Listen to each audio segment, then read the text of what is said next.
이 시간 우리에게 주실 하나님의 말씀은 야고보서 1장 22절에서 25절까지 말씀입니다. 야고보서 1장 22절에서 25절까지의 말씀, 신약성경 372페이지에 있습니다. 야고보서 1장 22절에서 25절까지 말씀 제가 봉독해 올리겠습니다. 너희는 도를 행하는 자가 되고 듣기만 하여 자신을 속이는 자가 되지 말라. 누구든지 도를 듣고 행하지 아니하면 그는 거울로 자기의 생긴 얼굴을 보는 사람과 같으니 제 자신을 보고 가서 그 모양의 어떠한 것을 곧 잊어버리거니와 자유하게 하는 온전한 율법을 들여다보고 있는 자는 듣고 잊어버리는 자가 아니요 실행하는 자니 이 사람이 그 행하는 일에 복을 받으리라. 아멘. 할렐루야. 오늘도 하나님의 크신 은혜가 있기를 간절히 소망합니다. 우리 인간들은 욕심이 가득하기에 늘 크게 한몫 챙기려는 마음과 생각들이 있습니다. 그래서 시간을 아끼려는 이유도 신중을 기하는 것도 또 한 곳에 집중하여 투자하는 것도 중박보다는 대박을 기원하기 때문입니다. 하지만 그럴 때일수록 우리는 작은 것에 그리고 한 걸음의 소중함을 생각해 볼 수 있어야 합니다. 우리의 한 걸음 한 걸음이 모여서 결국 100m가 되고 1000m가 되고 42.195라는 긴 마라톤 경주도 결국 그 한 걸음이 있었기 때문에 완주를 할 수 있다는 것을 기억해야 합니다. 마찬가지로 인생의 경주를 빗대어 설명하곤 하는데 인생의 경주에 있어서도 마찬가지입니다. 우리의 작은 한 걸음 한 걸음이 내딛어져 결국 이 인생의 경주를 완주할 수 있는 것이지요. 자칫 우리가 작다고 사소하다고 하찮다고 그 한 걸음을 소홀히 여기게 되었다간 결국 경기 전체를 망쳐버리는 결과를 마주할 수 있게 됩니다. 하나님께서도 보면 늘 작은 승리를 경험한 이들을 세우셔서 큰 승리를 이루도록 하셨습니다.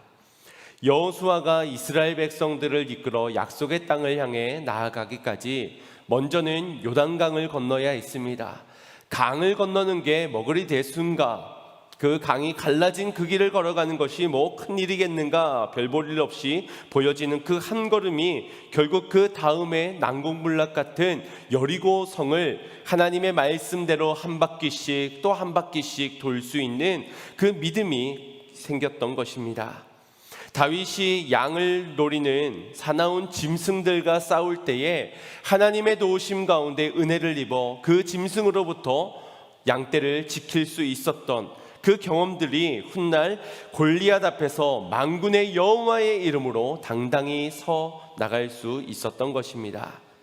다니엘은 또 어떻습니까? 그의 젊은 시절 소년의 때에 잡혀 포로로 있는 그 시절 가운데서도 왕의 진밀 그 음식을 먹는 문제에 있어서도 그가 믿음을 지키며 그 작은 승리를 했기에 이후에 뜨거운 풀무불에서도 또 사자굴 앞에서도 그가 믿음을 앞세워 승리할 수 있었던 것입니다.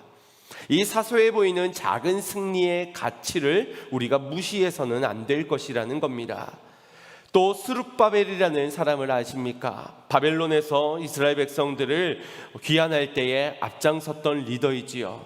그런 그가 귀환 후 성전 재건을 위해 힘쓰게 되는데 그는 먼저 기초 공사를 위해 땅을 다졌고 거기에 작은 지대를 세우게 됩니다. 그런데 이걸 하찮게 여기며 그것 가지고 뭘 할 수 있겠느냐며 비웃는 이들이 있었습니다. 그때 하나님께서 말씀하시기를 스가랴 4장 10절 말씀에 이렇게 말씀하셨습니다. 작은 일의 날이라도 멸시하는 자가 누구냐? 이 일곱은 온 세상에 두루 행하는 여호와의 눈이라. 다림줄이 스룹바벨의 손에 있음을 보고 기뻐하리라. 누가 이 작은 것을 멸시하느냐? 누가 이 작은 것을 작다라고 하찮게 여기느냐? 꾸짖으시며 이 작은 일을 통해서 큰 일을, 크고 비밀한 일을 하나님께서 이루신다라고 말씀하고 계신 겁니다. 우리가 복음서를 보더라도 달란트 비유를 통해서 우리가 이 부분을 생각해 볼 수가 있지요. 한 달란트를 땅에 묻어두었던 게으르고 악한 종, 그가 이 한 달란트의 가치를 알았다면 어땠겠습니까?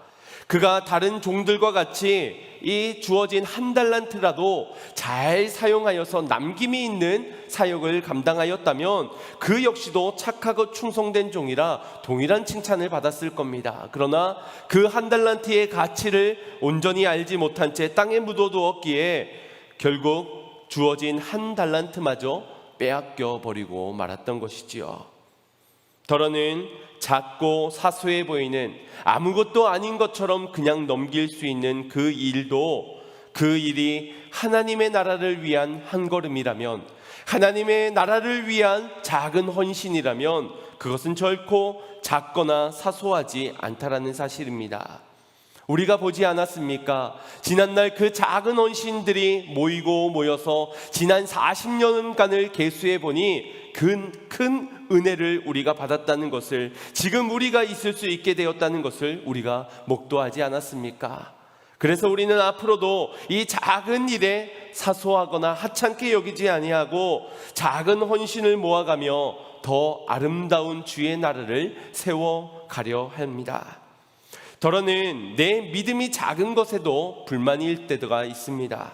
내 믿음은 왜 이렇게 작은가? 왜 이 정도의 믿음밖에는 없는가? 라고 말입니다. 자신의 적은 믿음을 자책할 때가 있을 터인데 주님께서는 말씀하셨습니다. 겨자씨만한 믿음이면 된다고 말입니다. 눈에도 잘 보이지 않는 그 믿음만 있어도 된다라고 하십니다. 문제는 그 작은 믿음을 드릴 수 있느냐, 아니면 그 작은 믿음이기 때문에 하찮게 여기며 그 믿음을 드러내지 못하느냐의 문제가 있는 것입니다. 바라옵기는 아무리 작은 명령이라 하더라도 하나님의 말씀이라면, 하나님의 명령이라면 순종할 수 있으시길 바랍니다. 남들이 인정해 주지 않은 작고 약해 보이는 그 일일지라도 하나님이 기뻐하시는 일이라면 행해 보시기를 바랍니다. 내 적은 믿음일지라도 그 적은 믿음을 주님께 드려보십시오. 그 작은 승리가 결국 주님이 예비하신 큰 승리를 얻게 하실 줄 믿습니다. 지난 시간 우리는 알고 있더라도 알거니와 속히 들으라 라는 말씀 가운데서 들은 그 말씀을 지켜내기 위해 말을 더디하고 또 성내기를 더디하라는 말씀을 나누었습니다. 그렇다면 지난 한 주간 여러분들의 모습은 어떻습니까? 이 세 가지의 권면을 잘 지켜 행하셨는지요? 어떤 문제가 있었기 때문에 하나님의 말씀을 찾는 것이 아니라 고난이 없더라도 하나님의 관계적 측면을 위하여서 주님의 말씀을 가까이 하는 한 주였습니까? 또 그 심겨진 우리 안에서의 그 말씀을 지켜내기 위해서 한쪽 귀로 들어왔다 한쪽 귀로 흘러가지 않으려고 말하기를 더디하고 또 하나님의 의를 위하여서 성내기를 더디하는 한 주간이셨습니까? 이 세 가지의 권면을 기억하고 있느냐를 묻는 것이 아니라 행하였는지를 묻는 것입니다. 가끔 보면 내가 들었다, 나는 안다, 내가 기억하고 있다라는 것에 대단히 만족하는 분들이 계십니다. 이런 분들의 말만 들어보면 아주 신앙의 대가들입니다. 모르는 것이 없습니다. 성경 곳곳에 성경 인물들뿐만 아니라 구절도 얼마나 많이 암송들을 하고 계시는지, 신앙의 오랜 연수만큼이나 그들은 성경 일독도 매년마다 수십 번씩을 하기도 하고 성경 필사, 암송 등 여느 목회자보다 더 많이 말씀을 듣는 분들이 계십니다.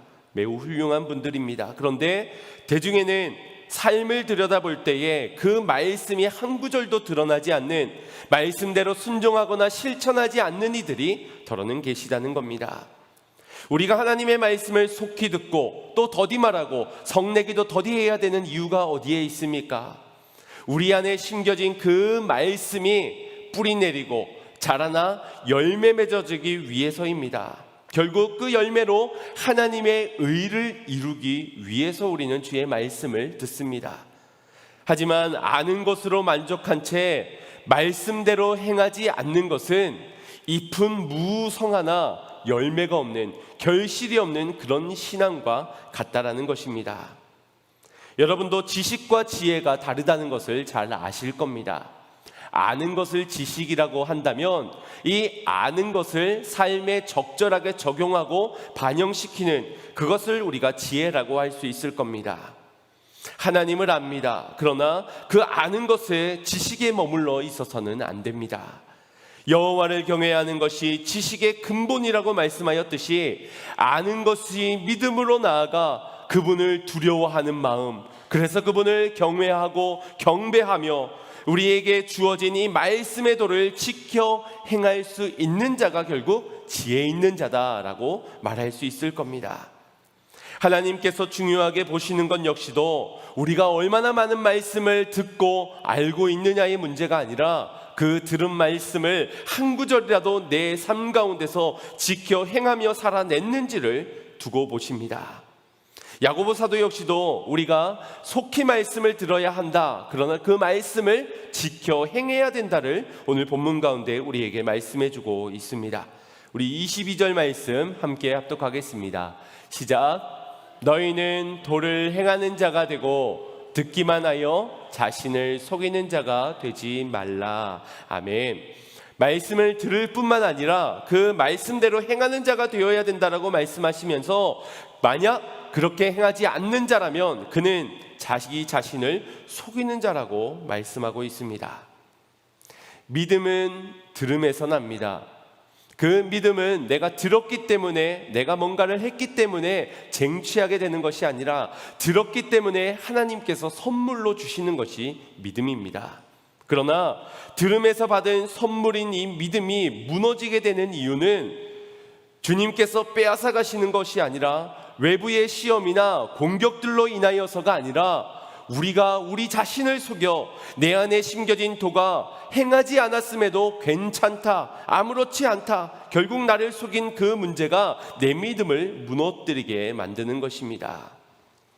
우리는 듣는 자리에 있는 것으로 안심하는 경우들이 많지요. 세상 밖에는 듣지 않는 수많은 사람들이 저리도 많은데 그래도 나는 이 순간 주의를 지키며 하나님의 말씀을 듣고 있지 않는가라고 생각을 하는 겁니다. 비록 자랑할 만한 신앙은 아니더라도 그래도 오늘은 들었으니 오늘도 듣고 다음 주도 들을 거니 그 말씀을 듣는 가운데 졸지도 않았고 또 깨달았으며 또 믿었으며 심었기 때문에 나는 이 정도면은 괜찮은 신앙이다 라고 말하는 겁니다. 물론 듣지 않는 저들보다야 낫겠지만 이런 생각이 결국 자신을 속이는 생각이요, 우리의 믿음을 자라나지 못하게 막아서게 하는 그런 나약한 생각들이라는 것이지요. 로마서 2장 13절에 사도 바울 역시도 이렇게 전하였습니다. 합독합니다. 하나님 앞에서는 율법을 듣는 자가 의인이 아니요 오직 율법을 행하는 자라야 의롭다 하심을 얻으리라. 아멘. 율법을 행하는 자라야 의롭다 하심을 얻는다. 지금 행위 구원을 말씀하고 있는 것이 아닙니다. 말씀을 듣고도 행하지 않는 너희가 너희 스스로를 의롭다라고 착각 속에 살아가서는 안 된다라는 것입니다. 듣기엔 좋은 말씀인데 그러기에는 행하기에는 매우 부담스러운 말씀, 그래서 선뜻 말씀대로 살아갈 용기가 나지 않고 굳이 말씀대로 살아가지 않는 나도 그래도 의롭다 하심을 입었으니까, 그래도 나를 의롭다 말씀하여 주실 것이니까, 그래서 혹시 듣기만 하고 있지는 않습니까? 그런 이들에게 예수님께서도 분명하게 경고를 하고 계십니다. 마태복음 7장 26절에서 27절입니다. 시작. 나의 이 말을 듣고 행치 아니하는 자는 그 집을 모래 위에 지은 어리석은 사람 같으니 비가 내리고 창수가 나고 바람이 불어 그 집에 부딪힘에 무너져 그 무너짐이 심하느니라. 아멘. 듣기는 들었지만 안 들은 것이 아닙니다. 안 들은 것을 전제하지 않고 들었지만 그 들은 바를 행하지 않는 자는 결국 모래 위에 집을 지은 자와 같다라는 겁니다. 말씀을 가까이 해보겠다고 속히 말씀을 지난날 계속 들어왔지만 말하기를 더디하는 거, 그래도 속 답답하게 말할 건 말해야지, 성낼 거 성내야지, 그렇게 내 본성을 이기지 못하고 순종하지 못하는 한 주간이었습니까? 그러면서도 그래도 내가 말씀을 들었으니까 그나마 괜찮은 거 아닌가라고 생각하고 계시는지요? 말씀하고 계십니다. 모래 위에 지어진 집은 바람이 불고 창수가 나고 비바람이 내리면 그 무너짐이 심하니라. 그렇다면 반대로 말씀을 듣고 행하는 자는 어떻게 되겠습니까? 마태복음 7장 24절부터 25절 말씀에 예수님께서 이렇게 말씀하셨습니다. 합독합니다. 그러므로 누구든지 나의 이 말을 듣고 행하는 자는 그 집을 반석 위에 지은 지혜로운 사람 같으니 비가 내리고 창수가 나고 바람이 불어 그 집에 부딪히되 무너지지 아니하나니 이는 추초를 반석 위에 놓은 영고요. 아멘. 힘들고 어려운 것은 이 두 가지의 유형의 사람 모두 동일합니다. 똑같은 시험이었습니다. 비가 내리고 창수가 나고 바람이 불어 집에 부딪히게 되는 것. 하지만 결과를 보십시오. 한쪽은 집이 무너졌지만 한쪽은 집이 무너지지 아니하였습니다. 왜 그렇습니까? 듣고 행함으로 인해서 그 집이 반석 위에 세워졌기 때문이고, 한쪽은 듣었지만 행하지 아니한 영고로 모래 위에 집을 세웠기 때문입니다. 결국 고난과 시험 중에도 말씀대로 행하는 자는 결코 무너지지 않는 것입니다. 우리가 지난 시간 자기 욕심이 결국 시험 앞에서 나 자신을 속인다라고 하였습니다. 그러니 하나님을 원망하지 말고 우리 안에서의 욕심을 들여다봐야 된다라고 하였지요. 오늘 말씀에도 동일하게 말씀합니다. 진리의 말씀 앞에서 그대로 행하지 않는 것은 모래 위에 집을 짓는 것과 같으니 그 위에 집을 짓고도 괜찮아 나는 안전할 거야 라는 속임수로 자기 스스로를 속이지 말라라고 말하는 것입니다. 무너지는 것은 우연이 아닙니다. 결국 내가 모래 위에 집을 지었기 때문입니다. 심은 대로 거두게 되는 것, 누구를 탓할 수 있는 것이 아니라는 겁니다.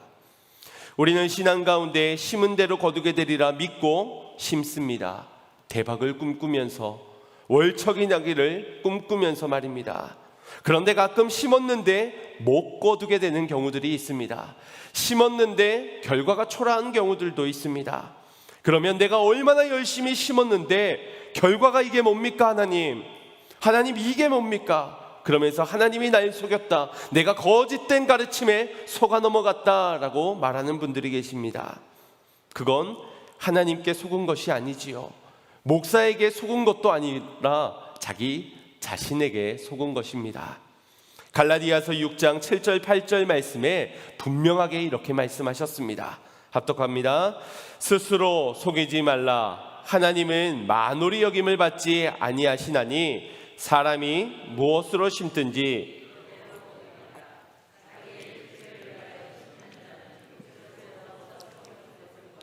성령을 위하여 심는 자는 성령으로부터 영생을 거두리라. 아멘.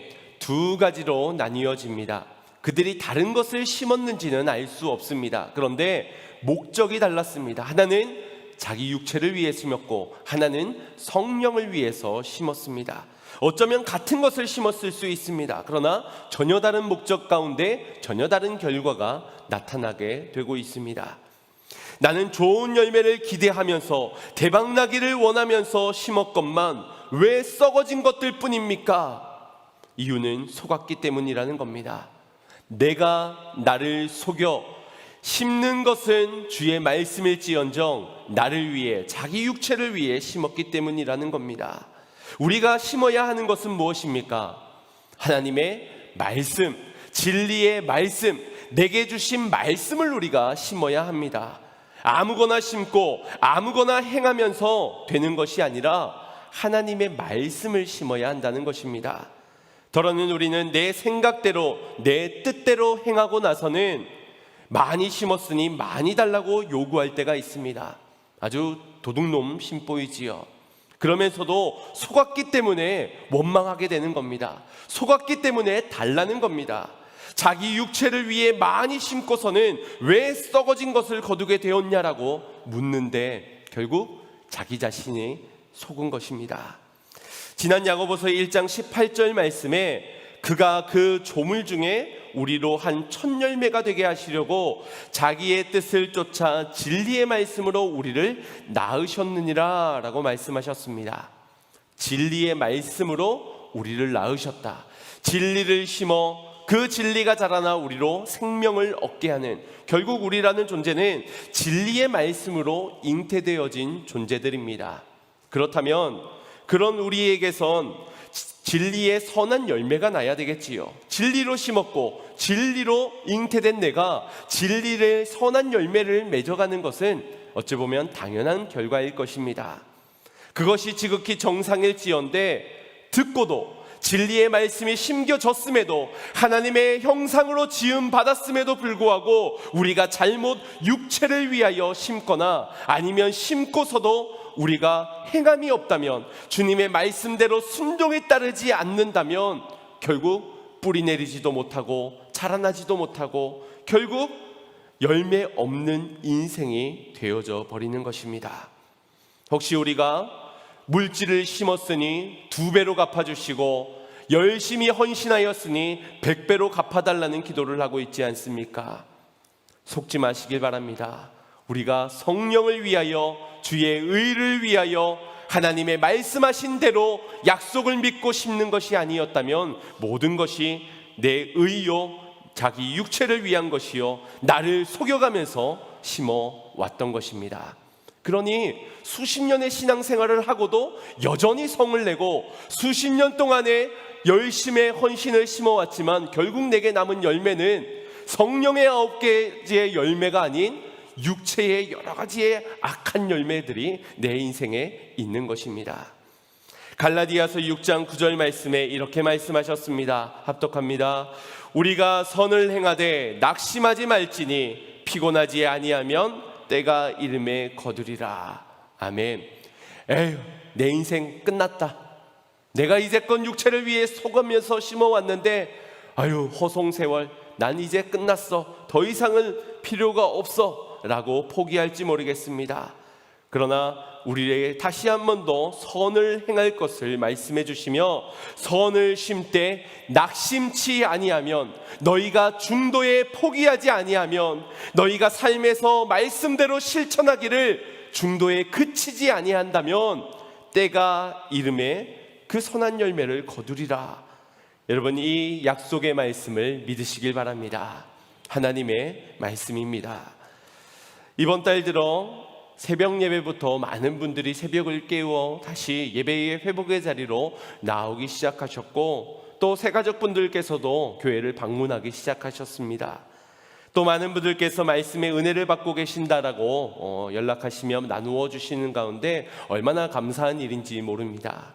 그런데 우리가 말씀의 은혜를 받았다고 하는 것에 있어서도 조금 더 깊은 의미로 생각해 볼 문제입니다. 우리가 말씀을 듣는 가운데 몰랐던 것을 내가 지식적으로 알게 되었던, 말씀이 좋다라는 것이 서론과 본론과 결론이 아주 짜임새 있게 예화도 적절하였고 더러는 재미도 있었고 또 이해하기가 아주 좋았다, 그래서 느낌이 아주 좋았고 감동도 있었다, 이러한 이유들로 좋은 설교라고 여겨지고 또 은혜를 받았다라고 말할 수도 있을 겁니다. 하지만 말씀의 은혜를 받았다는 것은 내게 느껴지는 어떤 감정적인 부분들이 아닙니다. 내가 그 말씀대로 살아갈 결단이 일어나기 시작했습니다. 내가 이 말씀을 듣는 가운데 은혜를 받아 내 삶을 바꾸어 가야 할 용기가 생겨나게 되었습니다. 하나님께서 내가 그렇게 했을 때 내 삶에 펼쳐주실 그 약속의 일들이 확신이 들기 시작하여서 내 부족하게나마 결단하여서 내 삶을 바꾸어 보고자 다짐하는 순간이 되었습니다. 우리는 이것을 은혜 받았다라고 말할 수 있어야 할 것입니다. 왜 그렇습니까? 은혜는 우리로 하여금 의롭다 여김을 받는 그 은혜의 자리까지 우리를 이끌어가기 때문입니다. 은혜는 그 자리에 머물러서 그 자리에서 감동만 받고 깨달음만 얻고 그 자리에 머물러 있게 만드는 것이 아니라 율법을 행함으로 의롭다 하심을 받는 그 은혜의 변화의 자리까지 우리를 이끌어가는 것이 진정한 은혜이기 때문입니다. 우리의 집이 모래 위에 집어진 집에서 은혜를 받았다면 이제 그 모래 위에서가 아니라 반석 위에 집을 세우는 자리까지 나오게 하는 지혜를 얻게 하는 것이 은혜이기 때문입니다.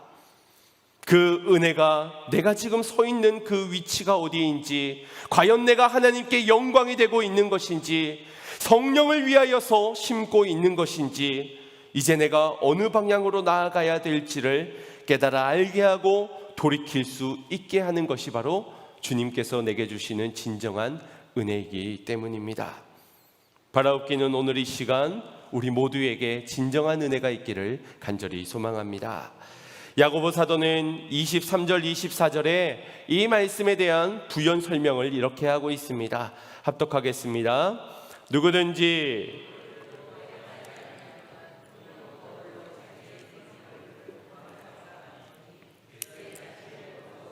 그 모양이 어떠한 것을 곧 잊어버리거니와. 아멘.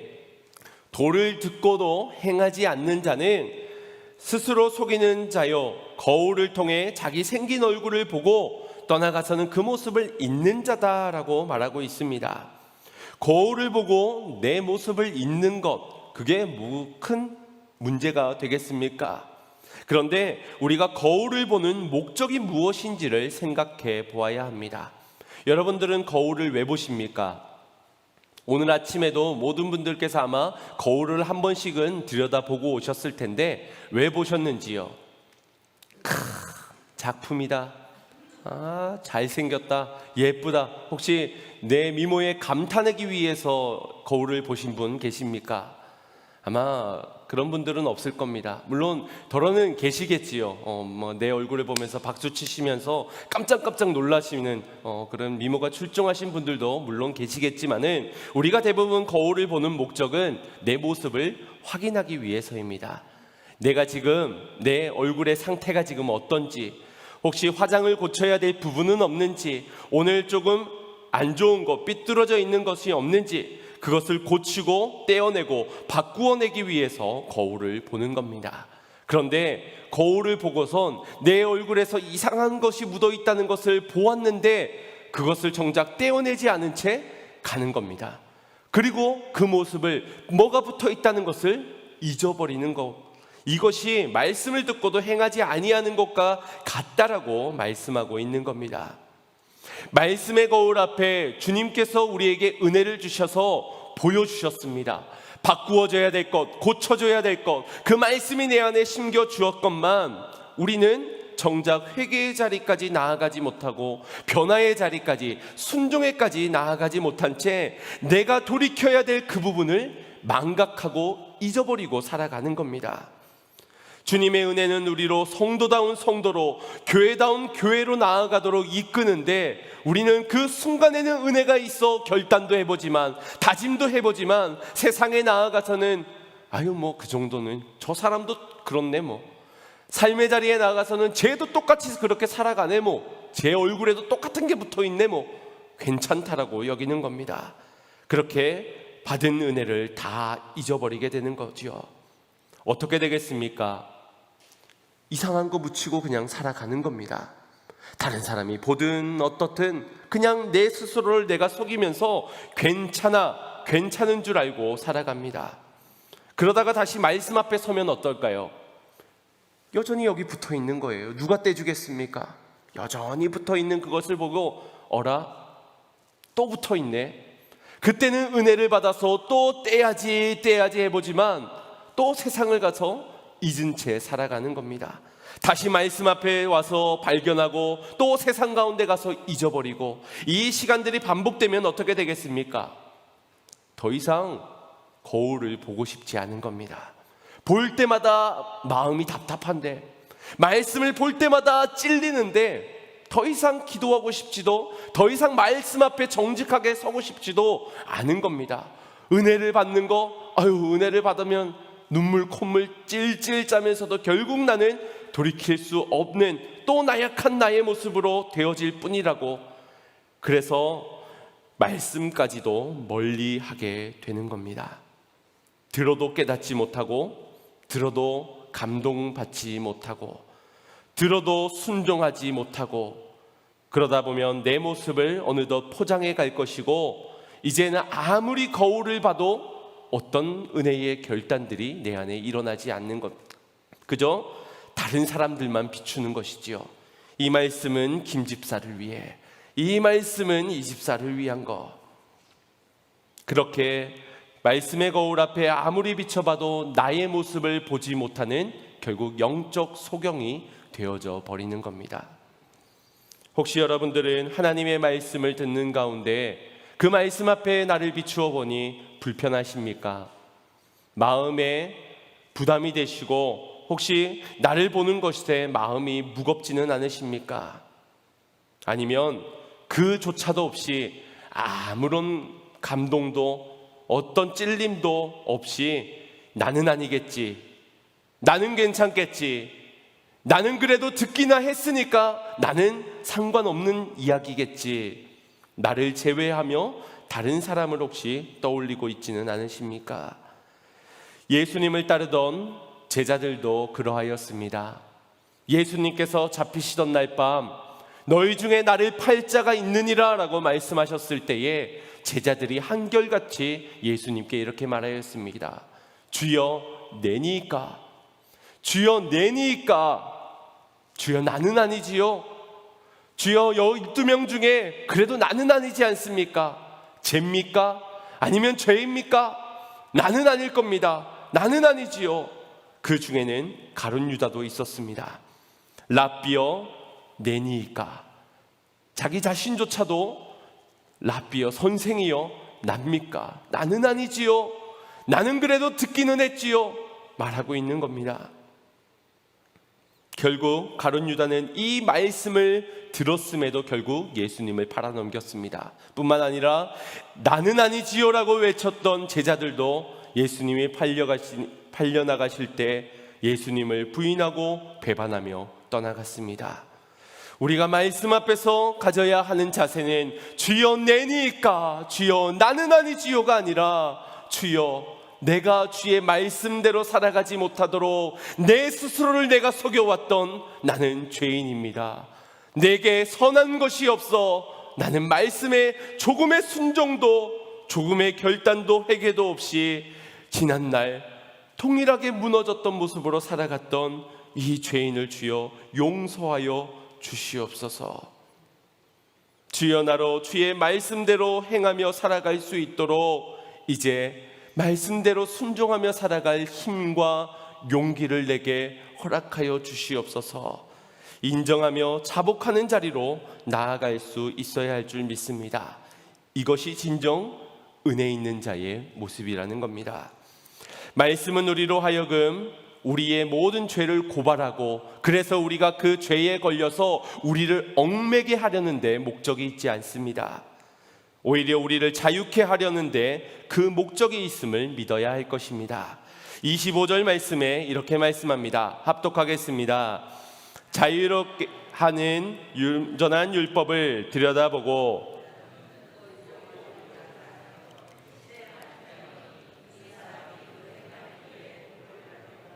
아멘.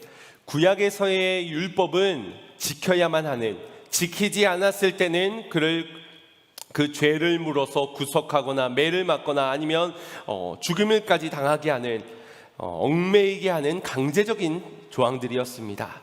그런데 이 신약에서의 율법은 예수 그리스도를 통해 은혜의 율법, 사랑으로 용납하고 용서하는, 그래서 이 율법으로 오히려 사람을 살리는 데 그 목적이 있습니다. 그리고 자유케 하는데 그 뜻을 두고 있습니다. 그래서 야고보 사도는 구약에서의 율법이 아니라 자유하게 하는 온전한 율법이라고 말씀하고 있는 겁니다.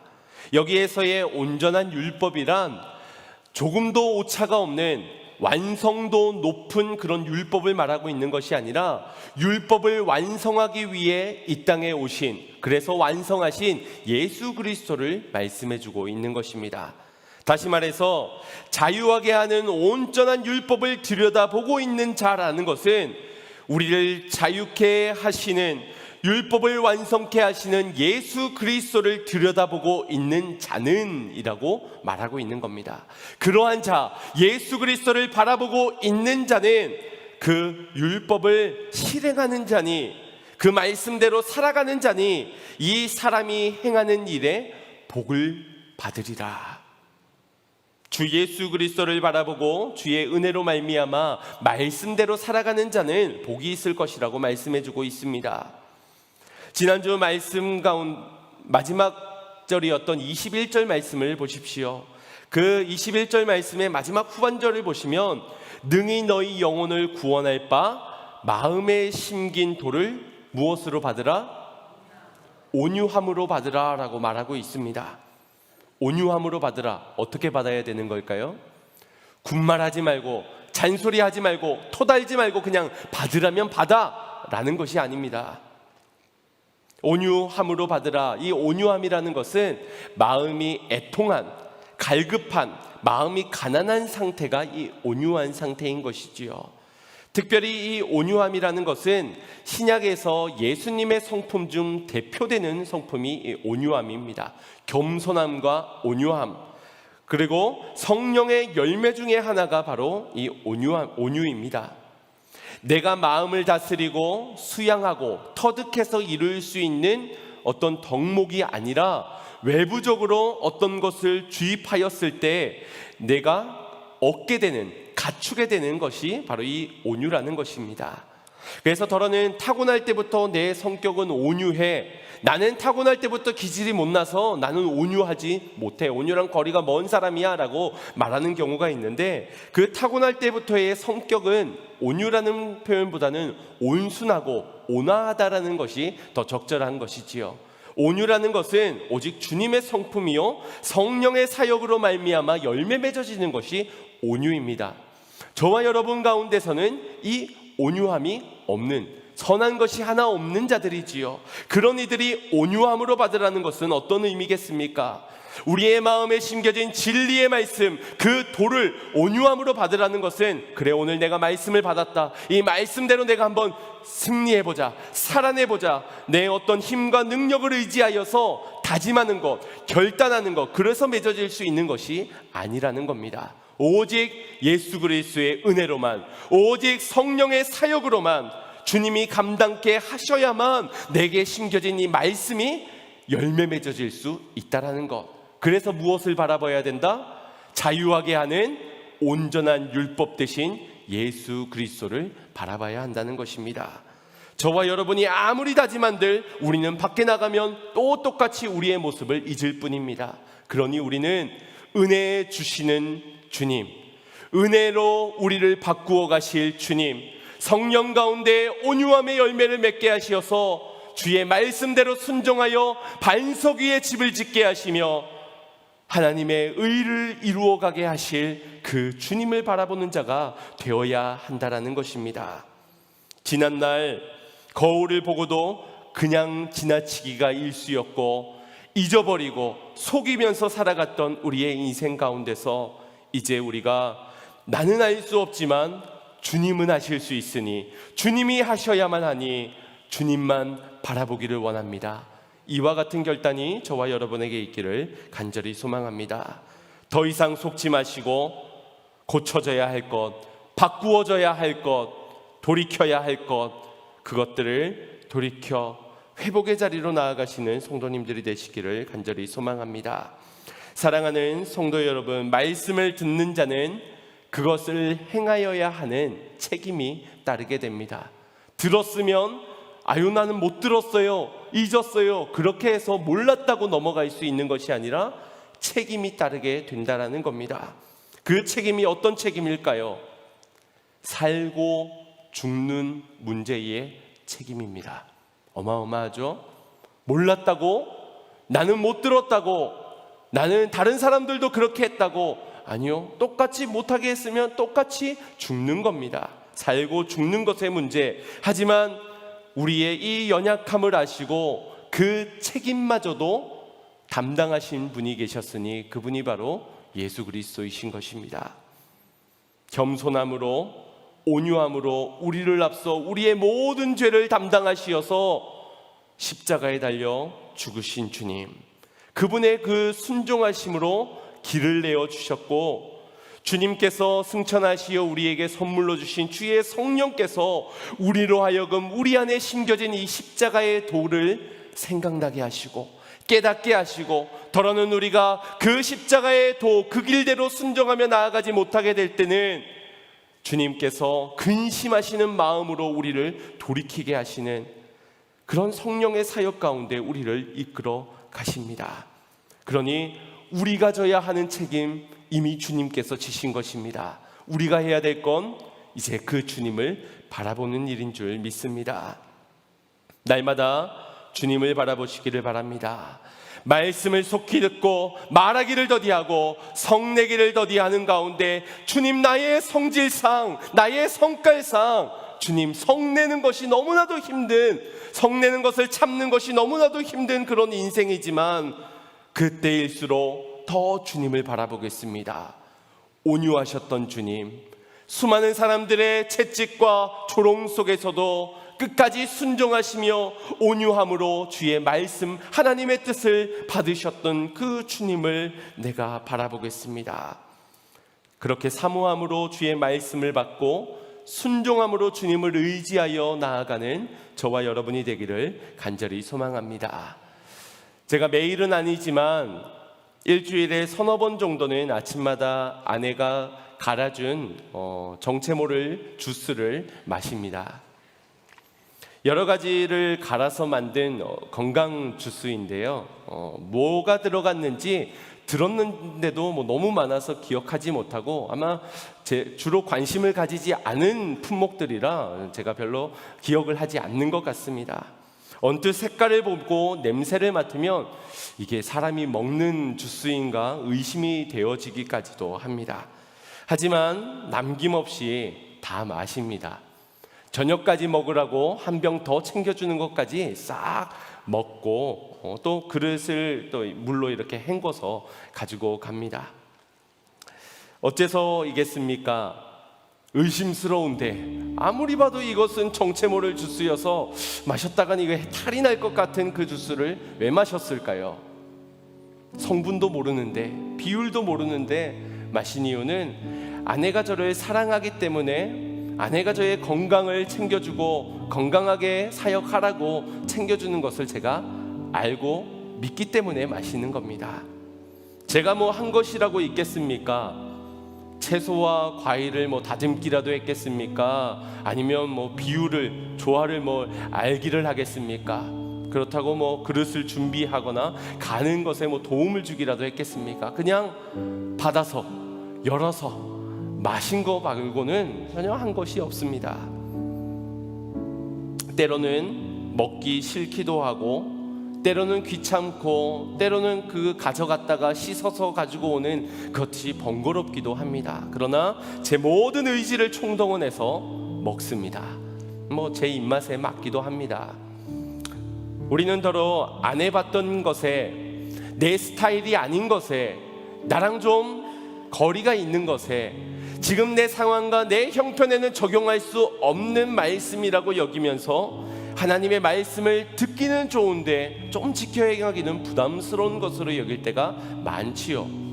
기도합시다. 좋은 건 알겠는데 마음은 원이로되 육신이 연약하여서, 늘 이런 말로 기도의 자리에, 전도의 자리에, 헌신의 자리에 나아가지 못하는 우리의 모습이지요. 그러나 그럴지라도 우리의 모든 의지를 총동원하여 하나님의 말씀은 지켜 행해야 하는 것입니다. 어떻게요? 내 힘과 내 의지와 내 노력으로가 아닌 나를 사랑하시는 주 예수 그리스도를 바라보면서 말입니다. 내게 복 주시기 위해서 이 생명길을 보여주시고, 그리고 그 생명길을 책임지시어 앞장서 걸어가셨던 그 주님을 바라보면서 온유함으로 받아야 하는 것인 줄 믿습니다. 말씀대로 살아가는 인생 가운데선 반드시 가장 좋은 일이 있게 될 것입니다. 믿음이 자라나게 될 것이고, 고난이 와도 흔들리지 않는 집이 반석 위에 세워지게 될 것입니다. 진정한 복이지요. 오늘 그 복의 자리로 주님께서는 오늘도 우리를 초대하시며 우리에게 다시 한번 더 말씀의 거울 앞에 우리를 보여주고 계십니다. 여러분의 어떤 모습을 발견하셨습니까?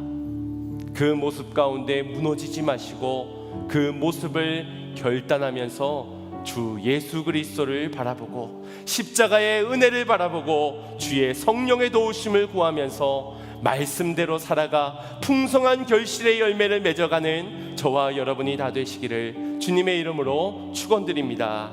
우리 말씀을 생각하시면서 결단의 찬양 드리겠습니다. 말씀 앞에 겸손히 서게 하시고 말씀에 순종하게 하옵소서. 찬양합니다. 말씀 앞에서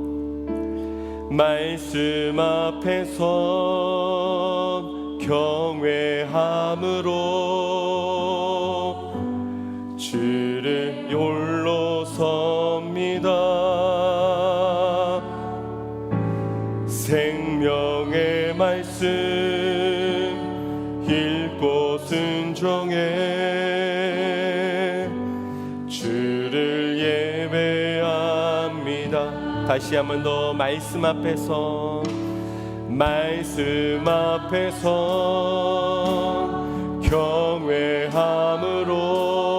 경외함으로 주께 홀로 섭니다. 그 말씀은 생명의 말씀입니다. 읽고 순종해 주를 예배합니다. 기록된 말씀 힘이 있어서 진리로 흐린 거룩해 하며 거룩한 말씀 세세 영원히 복음이 되어 말씀하시네. 하나님 말씀에 두려워 떠는 자, 그 말씀에 생명을 거는 자, 한 사람 찾으시는 주님의 약속을 믿어. 하나님 말씀에 명을 거는 자, 순종하며 주 따라가는 자, 영원한 하나님 나라 이뤄갈 주의 교회여.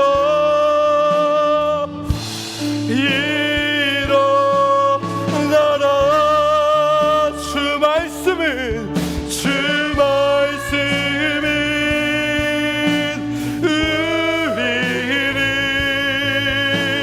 우리를 구원에 이르는 지혜이니 목숨과 내 뜻 다해 내 말씀에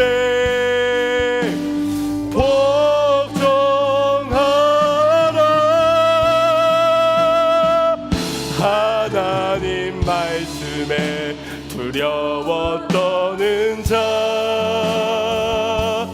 그 말씀에 생명을 거는 자, 한 사람 찾으시는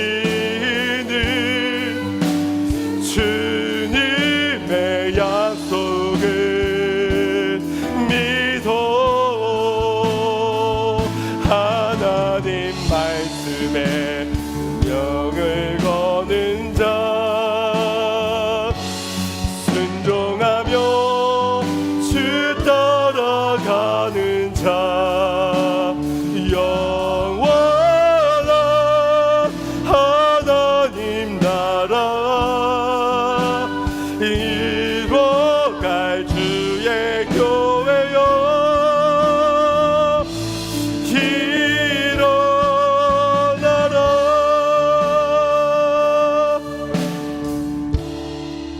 주님의 말씀이 내 심령 가운데 심겨졌습니다. 주님, 그러나 이 말씀대로 실천하기까지 우리 안에 많은 장애의 난간들이 있습니다. 주님, 이 말씀엔 순종할 수 없지만 주님, 내가 언젠간 이삭을 바쳐야 할 그때에는 아낌없이 이삭을 드리겠습니다. 지금 조금 기도하지 못하고, 지금 이 작은 헌신을 드리지 못하고, 전도하지 못하는 나의 인생이지만 주님, 내가 조금 더 나아지면, 조금 더 성장하면 그때에는 순종하겠습니다. 그렇게 나를 속여왔던 지난날의 우리의 모습을 오늘 말씀의 거울 앞에 은혜 입은 자라면 그 말씀에 나를 비추어 나를 돌이키는 자리로 나아갈 수 있어야 할 줄 믿습니다. 우리가 우리의 힘과 우리의 능력으로 나아가는 것이 아니라 은혜 입은 자 주 예수 그리스도를 바라봄으로 주께서 이미 걸어가신 순종의 길을 나와 함께 걸어가여 주실 것이니, 나 홀로 갈 수 없는 그 길이기에 주의 성령께서 도우사 온유함으로 그 돌을 받게 하실 것이니, 오늘 우리는 힘써 은혜 받은 대로 주님을 바라보는 인생, 주님을 바라보고 순종하는 인생 되어야 할 줄 믿습니다. 우리 결단하며 기도할 때 주님을 바라보는 인생 되겠습니다. 말씀을 심으며 말씀대로 거두어가 성령을 위하여 심는 자들, 하나님의 의의 영광을 보기를 원합니다. 우리 이 시간 주여 결단하며 기도하겠습니다. 주여, 아버지 하나님, 나약한 나의 삶에서 아버지 하나님의 거울로 비춰진 나의 모습은 날마다 너무나도 초라한 모습이요, 말씀이 심겨졌지만 어떠한 순종의 열매도 없는 성령의 9가지의 열매보다는 늘 나의 열심히 나의 육체를 위해 심어와 내 안에는 분노가 가득하고 시기와 질투와 다툼과 음약과 음액과 욕망과 사랑이 가득한 나의 인생 가운데 아버지 하나님, 나는 내 스스로를 속여왔습니다. 들었으니까 오늘도 말씀을 들었고 내가 알고 있으니까 오늘도 그 자리에 머물러 변명으로 일관하는 인생이었다면 주여, 내게 진정한 은혜를 허락하여 주시어 주 예수 그리스도를 바라볼 수 있게 하옵소서. 주 예수 그리스도를 바라보게 하여 주시옵소서. 나의 모든 영적인 소경들 주여 눈을 뜨게 하여 주소서.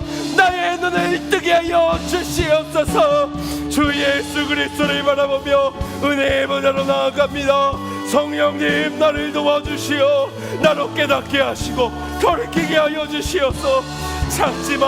작지만 느려지는 이 순종, 이 헌신을 통하여 오병이어의 역사가 일어났듯이 나의 인생을 송두리째 박히며 나의 가정의 생명의 열매가, 우리 교회 안에 생명의 열매가, 풍성한 주의 열매가, 하나님의 의의 나라가 주여 일어나게 하여 주소서.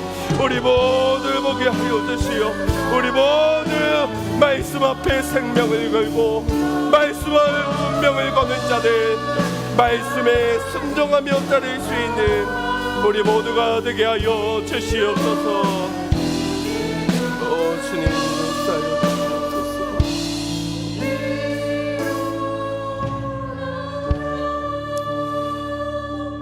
사랑의 주 하나님, 오늘도 주의 말씀 앞에 찔려진 우리는 변명의 것들이나 아니면은 더 이상 내게 희망도 소망도 없는 자로 주여 내니까라고 말할 수밖에 없는 연약한 존재들임을 고백합니다.